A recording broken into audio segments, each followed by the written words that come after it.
Vocês já devem ter tido essa conversa com os instrutores, mas agora chega alguém que não participou do processo. Ou seja, eu sou uma espécie de primeiro espectador, neutro não diria, mas o primeiro espectador do que vocês realizaram. Né? Respondi? Legal. Bom, gente, são 6h35, passamos 5 minutos. Eu vou dar 5 minutos para a gente ir no banheiro. Aqui a gente começa a sessão e depois da sessão a gente vai, enfim, fazer aí a cerimônia de entrega dos certificados. E também ouvir um pouco, eu queria depois pedir a crítica. Em primeira... Aquela crítica que não pode fazer, que é logo depois, assim, tudo bem.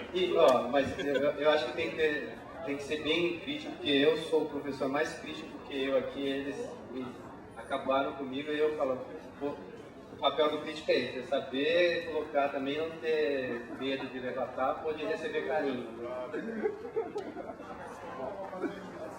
Acho que a ideia não é fazer crítica, a ideia é um pouco deixar mais evidente algumas falas que eu achei agradável ouvir, porque reproduziu, de certa maneira, o que eu estava falando quando eu terminei a minha exposição, que era esse lado negativo e esse lado positivo do trabalho, quer dizer, pôr em crise e a arte de amar.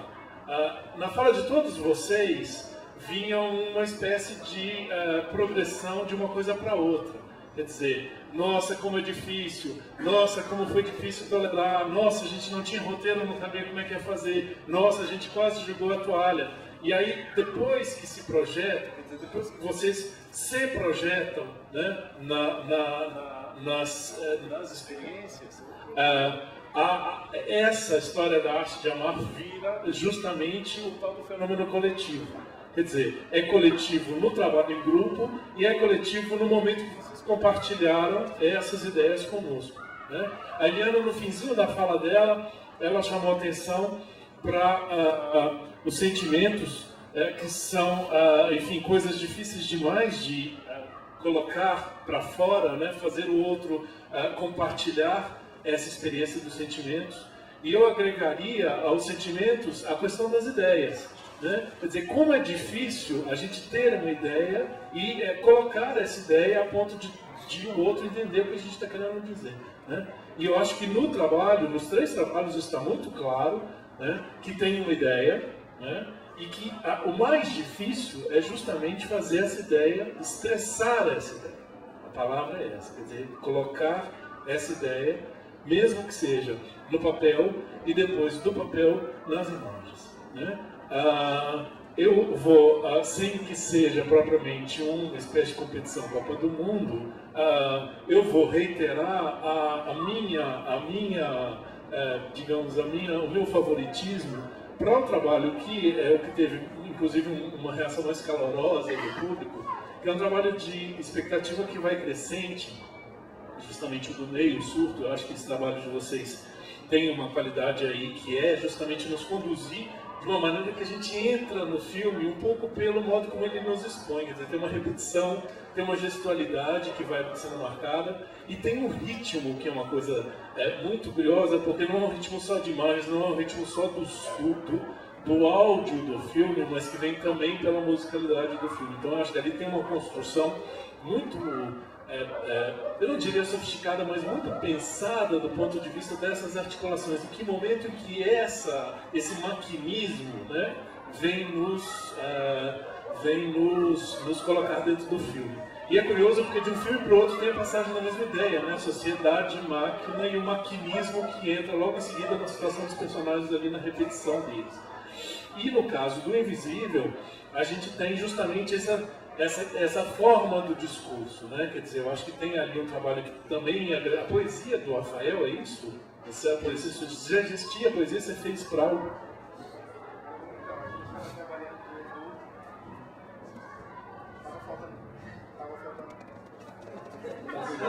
Estava faltando alguma coisa, daí o Edu falou assim, traz alguma coisa, sabe, escreve. Eu, tá bom, então. Eu falei que ia até tomar um dive para ver se chega a essência da coisa, porque estava faltando essência. E daí eu comecei a escrever várias coisas. Na hora que a gente, na hora da edição do último dia, no penúltimo dia, agora não lembro. E eu falei assim, nossa, a Eliana tem que chegar porque ela precisa me ajudar com isso aqui. E daí a Eliana foi bater na porta e apareceu. Daí a gente começou a trabalhar em cima da ideia e foi isso. Surgiu, mas faltava alguma coisa essencial para isso. Então, a partir desse apontamento, eu queria só fechar indicando uma coisa que às vezes a gente não percebe quando a gente fala o filme, eu preciso pensar o filme ou transferir ou traduzir as minhas ideias em imagens. E a gente sempre esquece que um filme nunca é só imagens. Quer dizer, no trabalho dos três, isso está muito evidente, eu acho que também deve ter a ver certamente com o trabalho de instrução, porque, enfim, pensar o produto como um produto audiovisual. Quer dizer, é um trabalho híbrido, são duas coisas que a gente experimenta, quer dizer, são portas distintas de entrada na nossa experiência, os olhos e os ouvidos, e às vezes a gente vê demais e ouve pouco. E no caso dos três trabalhos, eu acho que eles têm isso, tem uma necessidade de dizer muito também, e isso está muito bem trabalhado com o Juízo do áudio. No primeiro tem toda a fala, né? E tem uma música que já nos impõe uma experiência na questão maquínica que está ali, né? E no caso do surto, eu acho que isso vem evidente, né, desde essa repetição que vai criando propriamente um ritmo das imagens. Esse ritmo das imagens está na música, está nas sonoridades, na sonoplastia, e eu acho que ali tem uma felicidade muito grande, que é de, na hora que o filme amarra, né, na hora que o personagem já passou pela experiência, ele não nos avisa antes que é um surto, ele nos deixa para entender no fim que é um surto. Então, acho que tem uma habilidade aí também de colocar o título no momento em que a gente já passou pela experiência e não anunciar que a gente vai ter aquela experiência. Então, acho que são pequenos detalhes, né, muito preciosos do ponto de vista do aprendizado e que a gente tem, na medida que a gente olha para o filme como um processo mesmo de construção. Por fim, só para indicar que eu acho que vocês deviam rever os próprios trabalhos, não o que vocês fizeram para si mesmo, que vocês já conhecem, mas poder aprender nessa lógica aí de distribuir. Não sei como isso é feito, se um grupo vai poder olhar mais para o trabalho dos outros do que apenas nesta vez que eles tiveram, né, que eu também tive. Quem quiser pode acessar o portal www.telapr.com.br e os filmes os filmes dessa oficina, acho que essa semana devem estar postados, não é isso? Já estão no YouTube, mas a partir dessa semana, até o final da semana, a gente vai conseguir colocar já no site telapr.com.br para vocês acessarem também. E lá tem mais de 150 filmes de todas as oficinas, estão todos lá disponíveis na internet também. Eles têm uma cópia em DVD para exibir e levar para frente. E é isso. Obrigado, boa noite.